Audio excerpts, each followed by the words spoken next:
Hi mga mare, for today's video part 5 na ng ating DIY mula sa Wise Cleaner. Maraming salamat. Ayan, DIY na naman to ng ating liquid detergent dahil naubusan na ako ng panglaba. Magagawa na naman tayo.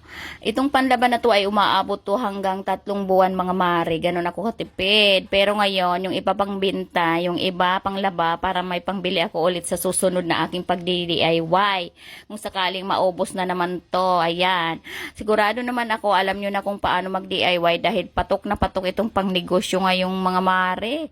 Kita mo naman kasi 1,000 sold na itong DIY na tumula sa dishwashing hanggang popcorn at itong liquid detergent mga mare. Kaya kung gusto nyo rin i-click nyo ng aking yellow bag, nandyan ang link, available yan. Ayan, binuhos na nga pala ang premix number 1 mga mare. Siguraduhin yung walang magbobobo sa ating mixture, halo-halo maigi mga mare. Ayan na nga ang ating premix number 2. Ayan, ganyan palang nagagawa mga mare, pero ang bango-bango na niya. Amoy na amoy mo na yung Ariel.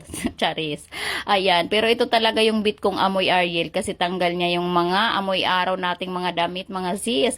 Halo-haluin lamang maigi. Ito lang ang mahirap dito sa pagdi-DIY. Masakit sa balikat. Halo-halo lamang, kailangan mo ng buong lakas dyan para walang magbuo mo mga sis. At yan na nga, binuhos na natin ang thickener.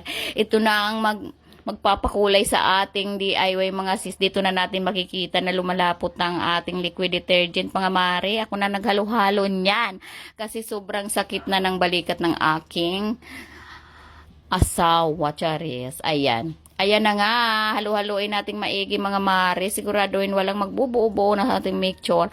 Habang hinahalo na nga ay mararamdaman mo na talagang pakapal ng ating mixture mga mare. Ayan na nga, kung gusto nyo rin, click nyo ng aking yellow bag, available ang ating link. Laking tipid nito mga mare kung gagamitin mo lamang sa ating mga damit.